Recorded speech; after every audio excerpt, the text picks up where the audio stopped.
आप देख रहे हैं सिटीजन वाइज। मैं उषा। सिटीजन वाइज में वक्त है दिन भर की कुछ खास खबरों पर नजर डालने का। तो आइए देखते हैं क्या है जी खास खबर में। दिल्ली के मुख्यमंत्री अरविंद केजरीवाल ने हाल ही में सीए मुद्दे की बात की है। सीए को लेकर उन्हें केंद्र की बीजेपी सरकार और प्रधानमंत्री नरेंद्र मोदी पर जमकर निशाना साधा है। उन्होंने कहा है कि पाकिस्तानियों को बसाना चाहते हैं बीजेपी वाले। अगर 10 साल में कुछ अच्छा काम कर लेते तो शायद आज सीए की जगह अपने कामों पे वोट मांग रहे होते। बीजेपी की केंद्र सरकार से हमारे बच्चों को रोजगार दिए नहीं जा रहे, पाकिस्तान से लोगों को लाके उनके बच्चों को रोजगार देना चाहते हैं। हमारे हक के घर उनमें पाकिस्तानियों को बसाना चाहते हैं। भारत सरकार का जो सरकारी पैसा हमारे परिवार और देश के विकास पे खर्च होना चाहिए, वो पैसा पाकिस्तानियों को भारत में बसाने पे खर्च किया जाएगा। ये पूरा का पूरा खेल वोट बैंक बनाने की गंदी राजनीति है। ये क्या बदतमीजी है कि बांग्लादेश के, पाकिस्तान के और अफगानिस्तान के लोगों को हमारे देश में लाके बसाएंगे। और कल भाजपा की केंद्र सरकार ने सीए लागू करने का नोटिफिकेशन जारी किया है। 10 साल देश पे राज करने के बाद ऐन चुनाव के पहले इन लोगों को सीए की बात करनी पड़ रही है। अगर 10 साल में कुछ अच्छा काम कर लेते तो शायद आज सीए की जगह अपने कामों पे वोट मांग रहे होते। आज देश के सामने सबसे बड़ी समस्या महंगाई और बेरोजगारी की है। किसी को भी घर चलाना मुश्किल हो रहा है, इतनी ज्यादा महंगाई हो गई है, कमर तोड़ महंगाई हो रही है। उधर हमारे युवा दर दर की ठोकरें खा रहे हैं रोजगार के लिए, उनके ऊपर डंडे लाठियां बरसाई जा रही हैं। ऐसे में सरकार बेरोजगारी और महंगाई का समाधान ढूंढने की बजाय सीए की बात कर रही है, तो ये बड़े दुख की बात है। ये सीए आखिर है क्या? बीजेपी की केंद्र सरकार का कहना है कि 3 देश, बांग्लादेश, पाकिस्तान और अफगानिस्तान, इन 3 देशों के अल्पसंख्यक जो हैं वो अगर भारत की नागरिकता लेना चाहें तो उन्हें भारत की नागरिकता दे दी जाएगी। इसका मतलब बड़ी संख्या में यहां से अल्पसंख्यकों को हमारे देश में लाया जाएगा, उनको रोजगार दिए जाएंगे, उनके लिए घर बनाए जाएंगे, उनको यहां बसाया जाएगा। अजीब बात है ना।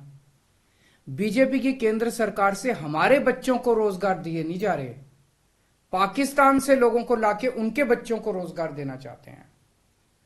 हमारे लोगों के पास तो घर नहीं है, भारत के तो ढेरों लोग बेघर हैं, लेकिन बीजेपी वाले पाकिस्तान से लोगों को लाके उन्हें भारत में बसाना चाहते हैं, उनको घर देना चाहते हैं।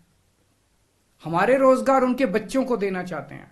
हमारे हक के घर उनमें पाकिस्तानियों को बसाना चाहते हैं। भारत सरकार का जो सरकारी पैसा हमारे परिवार और देश के विकास पे खर्च होना चाहिए, वो पैसा पाकिस्तानियों को भारत में बसाने पे खर्च किया जाएगा। इन 3 देशों में लगभग 2.5 से 3 करोड़ अल्पसंख्यक हैं। ये तीनों बहुत गरीब देश हैं। जैसे ही भारत के दरवाजे खुलेंगे, इन 3 देशों से भारी भीड़ हमारे भारत में आ जाएगी। अगर इन 2.5-3 करोड़ में से 1.5 करोड़ लोग भी भारत आ गए तो कौन देगा इनको रोजगार? कहां बसाओगे इनको? बीजेपी वाले अपने घर में बसाएंगे क्या इनको? इनके अपने घर में रखेंगे क्या इनको? बीजेपी वाले देंगे क्या इनको रोजगार? कौन देगा इनको रोजगार? तो प्रश्न उठता है कि बीजेपी ऐसा क्यों कर रही है। कई लोगों से मैंने बात की, कुछ लोगों का कहना है कि यह पूरा का पूरा खेल वोट बैंक बनाने की गंदी राजनीति है।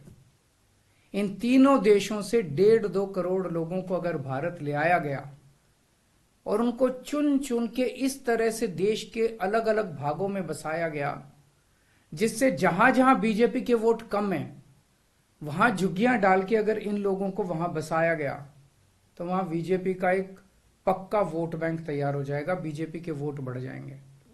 और आने वाले इस चुनाव में तो नहीं, आने वाले भविष्य के चुनाव में बीजेपी को इससे बहुत बड़ा चुनावी फायदा मिल सकता है, ऐसा कुछ लोगों का कहना है। मुझे नहीं पता ये सच है कि गलत, लेकिन सबसे बड़ा प्रश्न है कि बीजेपी ये क्यों कर रही है। एक तरफ बीजेपी की हरियाणा सरकार हरियाणा के बच्चों को रोजगार देने में असमर्थ है।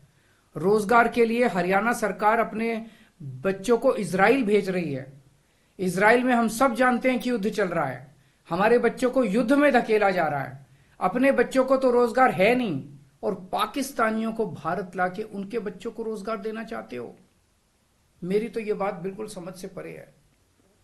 बीजेपी वाले पूरी दुनिया से बिल्कुल उल्टा चल रहे हैं।